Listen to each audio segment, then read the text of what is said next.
The question of who was the first to invent the telescope is as old as the instrument itself.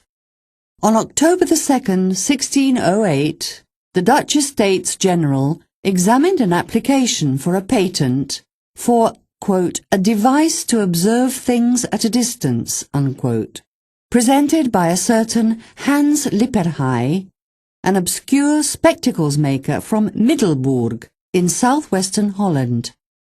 The patent application was rejected on the grounds that although the usefulness of the device was recognized, especially for military purposes, it was deemed impossible to keep the secret of its construction for very long.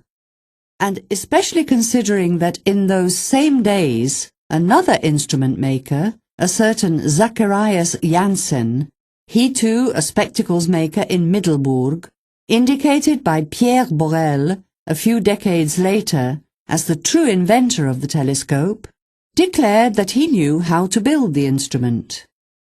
News of the invention spread rapidly throughout Europe, and already by April 1609, little telescopes about 30 centimeters long were to be found on sale at the shops of spectacle makers in Paris and presumably in London. In Italy, the new instrument made its appearance at Milan in May of the same year, and 2 or 3 months later in Rome, Naples, Padua and Venice, where Fra Paolo Sarpi, a friend of Galileo, had heard news of it already by November 1608. Galileo fabricated his first telescope with only 3 magnifications in the summer of 1609. But already, on August the 21st of that year, in the bell tower of San Marco, in the presence of the Doge and other Venetian notables, he presented an instrument that had 8 magnifications, and that won him a lifetime appointment to the Padua Chair of Mathematics, at a salary of 1,000 florins a year. In November, Galileo had at his disposal a telescope with 20 magnifications, that is, more powerful by far than all the others circulating through Europe at the time, which utilized ordinary lenses made for spectacles, of low quality and with unsuitable focal lengths. The instruments developed by Galileo were highly superior in performance, for example, to the telescope with 6 magnifications with which the Englishman Thomas Harriot had conducted observations and made drawings of the lunar surface in July 1609. Thanks to the power of his instrument, Galileo achieved exceptional results in his observations of the moon, demonstrating in fact that its surface is not perfectly spherical nor immaculate, and even managing to calculate the height of the lunar mountains. Subsequently, Galileo was to make the exceptional series of astronomical discoveries described in the Sidereus Nuncius, published in March 1610, and destined to revolutionize forever the traditional view of the cosmos. He was to discover, first of all, the existence of a myriad of new stars, showing that the Milky Way is, quote, none other than a mass of innumerable stars scattered in clusters, unquote. And again, he was to observe the strange appearance of Saturn, whose true cause, the presence of a ring around the planet, was to be found by Christian Huygens nearly half a century later. He was the first to observe the phases of Venus, which conclusively demonstrated that the planet moved, orbiting around the Sun. But the discovery that brought him immortal fame in January 1610 was that of the 4 satellites of Jupiter, which Galileo, in homage to the dynasty that ruled Tuscany, named Astri Medicae, or Medicean planets. The Galilean telescope furnishes erect images, but has an extremely narrow field of view, which rapidly diminishes with increasing magnification. If, in fact, the field of view of a Galilean telescope with 20 magnifications is indicatively 15 minutes, that is, about half the apparent diameter of the Moon, it decreases to the order of only 5 minutes in a telescope with 50 magnifications. Such limited fields not only made the Galilean telescope unfeasible for civil and military purposes, but above all prevented in the astronomical field increments in performance over a few tenths of a magnification. Johannes Kepler, the German astronomer famous for his 3 laws on planetary motion, had however demonstrated since 1611 the possibility of replacing the diverging eyepiece of the Galilean telescope with a converging lens, with the ensuing advantage of a much vaster and more highly contrasted field of view. But this optical combination, known today as the Keplerian or astronomical telescope, furnished upside-down images that made it unsuitable for terrestrial use. Galileo was to remain always faithful to the optical combination that bears his name. However, in the 1630s, the Keplerian telescope began to be widely used, mainly due to the work of the Neapolitan optician Francesco Fontana, to the point of entirely superseding the Galilean one toward the middle of the century. The last great astronomical achievement made with a telescope of this type, published by Hevelius in 1647, was the representation of the lunar surface. Moreover, the Keplerian telescope soon predominated for terrestrial purposes as well, thanks to the introduction of the so-called erector, an optical device usually consisting of 2 convex lenses with the same focal length, which turned the image produced by the objective upright.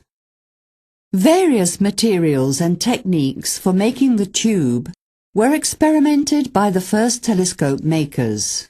The little telescope examined by Giovan Battista della Porta in Naples in the summer of 1609 had, for example, a tube made of tin.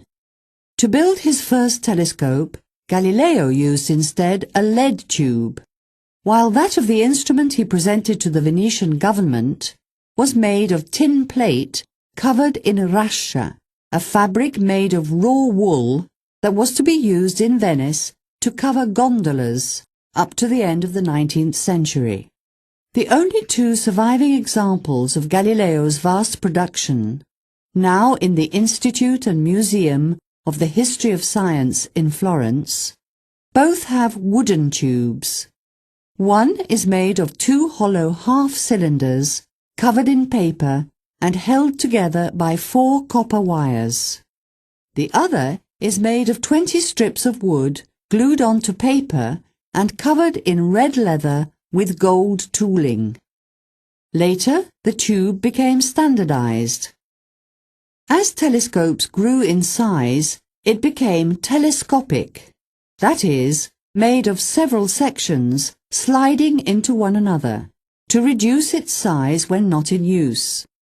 The preferred material became cardboard, lightweight but able to provide the necessary rigidity. The secondary sections were often covered in marbled paper, and the main section in finely decorated leather. In the telescopes of English make, the eyepiece was usually housed in the tube of largest diameter. The housing of the optical parts also became more sophisticated. Often fabricated by lathing fine cabinet woods, either domestic like boxwood or exotic like guaiacum, they were fitted with screw caps to protect the optical components. A ray of light traversing the surface, separating 2 mediums of different density, is refracted, that is, deviated. But light is composed of various colors, and the angle at which the colors are refracted differs for each of them.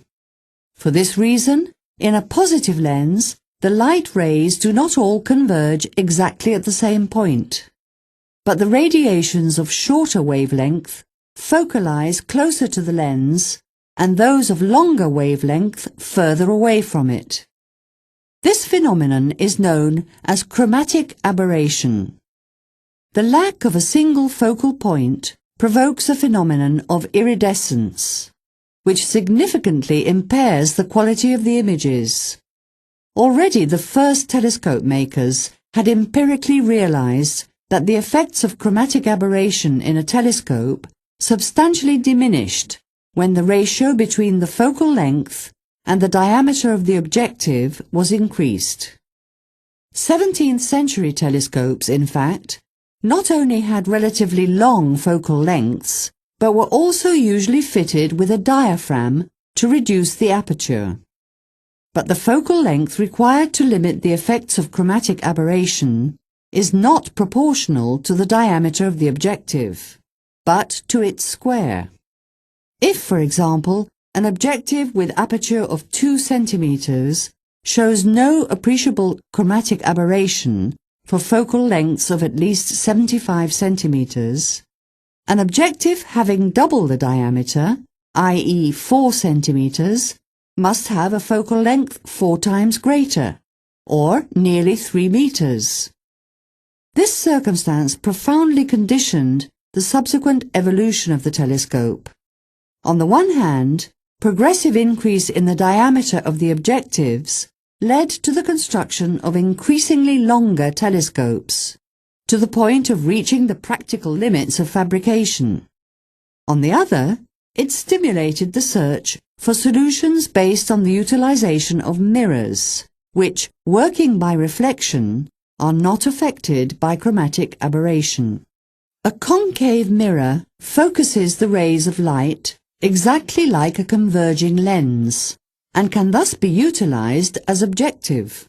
In 1663, the Scottish mathematician James Gregory proposed an instrument consisting of a main parabolic mirror and an elliptical secondary one, which sent the optical beam back behind the primary mirror, which had a hole in it.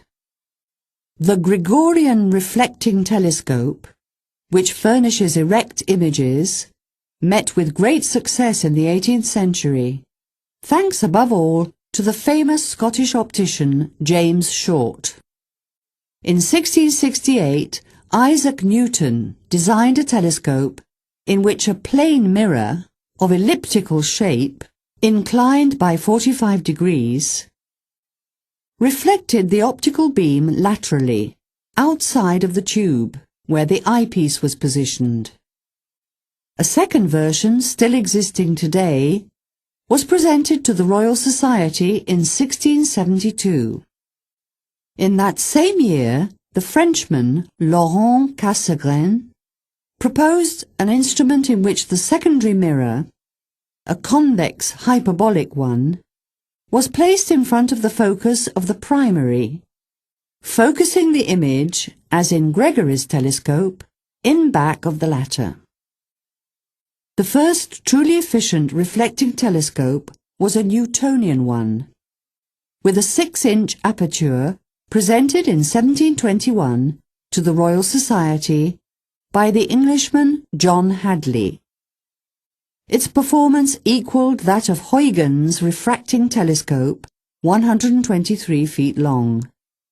Although reflecting telescopes of large size were built during the 17th century, the poor reflecting power of the mirrors of the time, made of a copper and tin alloy called speculum, that reflected only about 60% of the incident light, prevented the success of the reflecting telescope.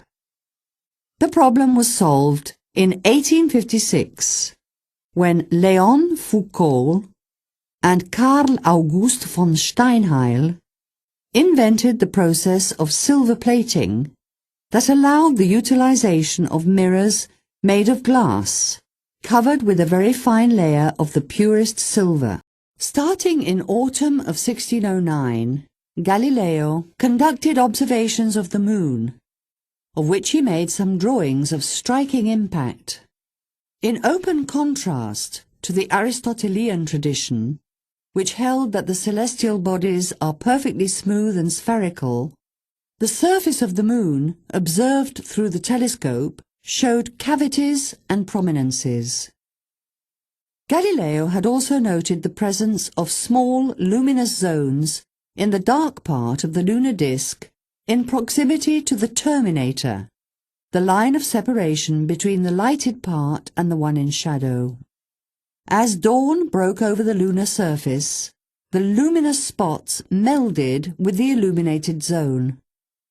Galileo correctly attributed this phenomenon to the presence of mountains, whose high peaks are touched by the sun's rays before the terrain below them, exactly as happens on the earth, when at dawn the mountain tops are already lit by the rays of the sun, while the valleys are still shrouded in darkness.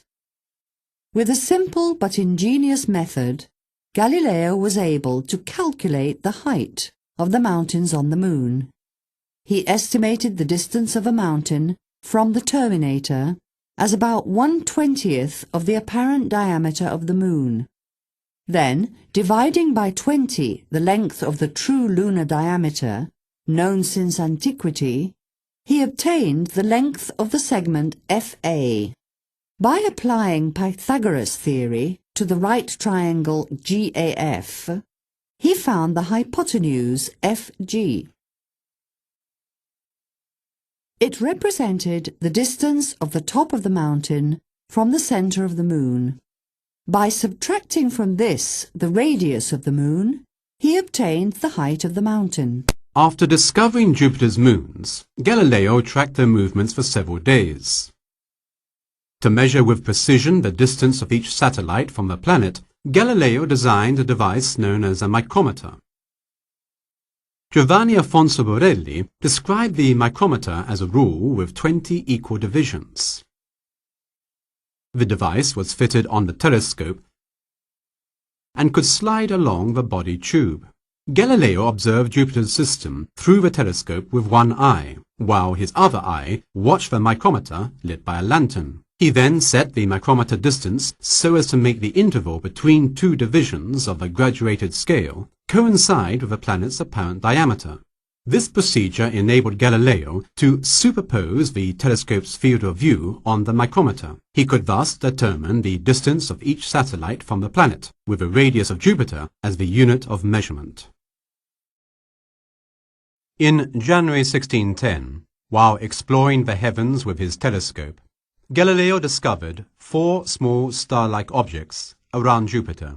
Having soon concluded that these were the planet's satellites or moons, he sought to establish their orbits and periods. The velocities of orbital motion decrease from the innermost to the outermost moon. All 4 display almost the same brightness. It was difficult, therefore, to work out which was which and calculate how long they took to complete their orbits around the planet. To determine the positions of the moons without having to perform complex calculations each time, Galileo developed a diagram, a sort of analog calculator, called the Giovelabe. The design shows Jupiter and the orbits of the 4 moons to scale. The orbits are placed in a grid of parallel vertical lines spaced at intervals equal to the radius of Jupiter. While making his telescopic observations, Galileo would estimate the apparent distance of a moon from a planet in units equal to Jupiter's radius. The intersection between the vertical line corresponding to this distance and the circle representing the moon's orbit gave its position instantly. By means of a thread, one could read the value on the marked scale drawn in the margin. However, the moon's observed positions vary with the relative positions of Jupiter and the Earth in the course of their revolutions around the Sun.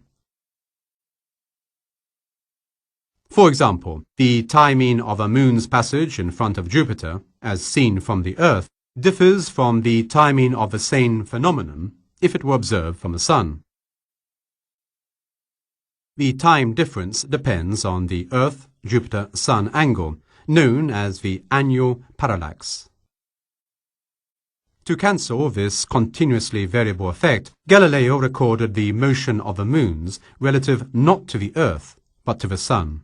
To avoid complicated calculations, he developed a second diagram consisting of a representation, to scale, of the orbits of Jupiter and the Earth around the Sun. Jupiter is assumed to be immobile at the moment of the observation. The diagram features a graduated scale giving the Earth's position relative to Jupiter. The parallax value could be read instantly on another graduated scale. The two diagrams were combined into a single instrument, known as the Jovilabe. Jupiter's position at the moment of observation was computed by means of a rotating disk. A moving pointer, fixed with an arm to the instrument's plate, served to determine the Earth's position at that same moment. The arm thus represents the Earth-Jupiter link, that is, the observer's continually changing line of sight. The parallax value for any position of the Earth relative to Jupiter could be read directly on a scale on the upper rim of the instrument. To use Jupiter's moons as a clock for determining longitude at sea, observing them through a telescope on the deck of a continuously moving ship, Galileo designed a device that he called celatone, from celata, a type of helmet called a sallet in English. It consisted of a metal helmet with a visor carrying a small telescope. The visor was hinged to the side of the helmet and could be adjusted to align the axis of the telescope with the eye of the observer. The wearer could thus continuously adjust the aim to the ship's pitch and roll, and the planet would always remain with the telescope's field of view. Galileo came up with a different solution. He imagined a hemispheric vessel in which the sailor assigned to the observation would be seated.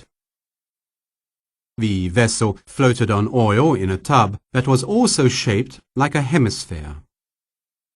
Its diameter was only slightly larger, so as to minimize the quantity of oil required. Like gimbals, the oil bath would have neutralized the ship's oscillations, keeping the observer in a stable position. In a letter to Giuliano de' Medici, Tuscan ambassador to Prague, dated December the 11th, 1610, Galileo made the announcement of a sensational astronomical discovery by means of a complex anagram that Kepler tried in vain to decipher. The enigma was then revealed in another letter to Giuliano de' Medici, dated January the 1st, 1611. The mother of love, that is Venus, imitates the configurations of Cynthia, that is the moon. In other words, the planet Venus, exactly like the moon, presented phases. This discovery held great cosmological implications. In the Ptolemaic system, in fact, each planet moved in a circle, the epicycle, whose center rotated in a larger circle, called deferent, around the Earth, immobile at the center of the universe. To explain the fact that Venus and Mercury never moved beyond a certain angular distance from the Sun, the Ptolemaic model held that the center of the epicycle had a period of 1 year and was always centered on the Sun. The two planets were thus perennially found below the solar orb, and consequently would have been obliged to show the phenomenon of the phases without ever exceeding a narrow sickle. In the Copernican system, instead, the Sun is immobile at the center of the universe, while all of the planets, Earth included, rotate around it. The orbits of Venus and Mercury are thus found within the Earth's orbit. For this reason, they should show the entire range of phases, which is what Galileo managed to observe for the first time. The discovery of the phases of Venus reinforced Galileo's conviction of the truth of the Copernican system. In 1610, Galileo observed Saturn with his telescope and found it to be triple-bodied, that is, composed of a central body with two smaller lumps flanking it. Roughly 2 years later, however, Saturn appeared as solitary, and in 1616 Galileo observed once again the presence of the planet's two companions, which seemed much changed from the first time he saw them. In the following decades, many authoritative observers described Saturn in sharply differing ways. It was only in 1659 that Christian Huygens formed the hypothesis that the planet was surrounded by a ring that always remained parallel to itself. Huygens' theory was challenged by the Jesuit Honoré Fabry, who claimed that Saturn was accompanied by 4 satellites, 2 dark and 2 light. The satellites would have moved in pairs on orbits situated beyond Saturn, and their shifting combinations would have produced the observed appearances. In the summer of 1660, the members of the Accademia del Cimento, invited by Prince Leopold to settle the dispute, made a small model of Saturn that was observed from about 75 meters away with 2 telescopes of differing strength and quality. The test showed that Saturn could indeed appear triple-bodied. When the ring was slanted at certain angles, the sections furthest from the planet could still be seen, while those closest grew thin, and when observed with a telescope that was too weak, would disappear altogether. Observed through the telescope, the surface of the Sun shows dark spots, due, as we know today, to intense magnetic fields that block the convective movement of the underlying layers. These areas, receiving a lesser quantity of energy, have a lower temperature and thus appear darker. Thomas Harriot was the first to observe this phenomenon, which was divulged in a publication by Johann Fabricius in 1611. Galileo had a heated argument on the nature of sunspots with the Jesuit priest Christoph Scheiner, who in 1612, under the pseudonym of Apelles hidden behind his painting, had published 3 letters on the subject. To salvage the Aristotelian dogma of the immutability of the celestial bodies, Scheiner had hypothesized the existence of clusters of small planets orbiting around the Sun, which, interposed between the latter and the Earth, appeared as dark spots against the background of the solar disk.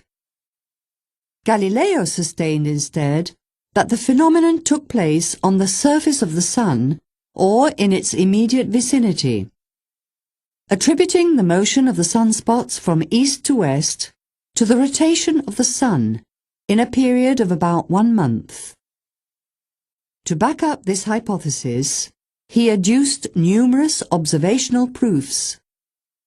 The spots, in fact, showed no periodicity, appearing and dissolving continuously, even in proximity to the center of the solar disk, assuming irregular shapes that changed from day to day. Furthermore, the movement of a planet orbiting at a great distance from the Sun would have proceeded against this background at a practically constant speed. Galileo had observed, on the contrary, a gradual slowing of the spots as they approached the edge of the Sun, in perfect compliance with the hypothesis that they were contiguous to its surface. Some of the pioneers of telescopic observation made systematic observations of the Sun directly through the telescope without any protection, thus damaging their eyesight, often irreversibly. Galileo adopted instead a method devised by his pupil Benedetto Castelli, which consisted of projecting the image of the sun through the telescope onto a sheet of paper, placed about 1 meter from the eyepiece. To augment the contrast of the image, it is advisable to darken the room, or at least to apply to the telescope tube a large cardboard shield that attenuates the light coming directly from the sun. With this method, effective and perfectly safe, it was possible to draw the sunspots with great precision directly on the sheet of paper. For this purpose, Galileo first traced a circle on the sheet, which he placed at a distance from the telescope's eyepiece, where the dimensions of the image of the solar border exactly matched those of the circle previously drawn. The image thus obtained is, however, a mirror image. To obtain a correct representation of the solar disk, the sheet had to be placed frontally, turned over vertically, and then rubbed or traced against the light onto another sheet. The projection method, which was to be widely used later, was adopted also by Christoph Scheiner, who substantially improved the apparatus by providing it with a plane of rest for the sheet of paper, integral with the telescope, and above all, by introducing a new type of mount, known today as the equatorial mounting, which allowed the sun, once it had been centered in the instrument's field, to be followed in its daily motion by moving a single axis. By means of the telescope, Galileo discovered the existence of a quantity of stars much greater than those observable to the naked eye. In his Sidereus Nuncius, he included 2 engravings, one of the zone of Orion's belt and sword, which, in addition to the stars already known, showed 80 new ones, the other of the Pleiades, with 30 stars invisible to the naked eye. For centuries, philosophers had hotly debated the true nature of the Milky Way, which Galileo revealed with the force of, quote, reasoned experimentation, unquote. Thanks to the telescope, in fact, he demonstrated that it is a mass of innumerable stars, which cannot be individually distinguished by the naked eye.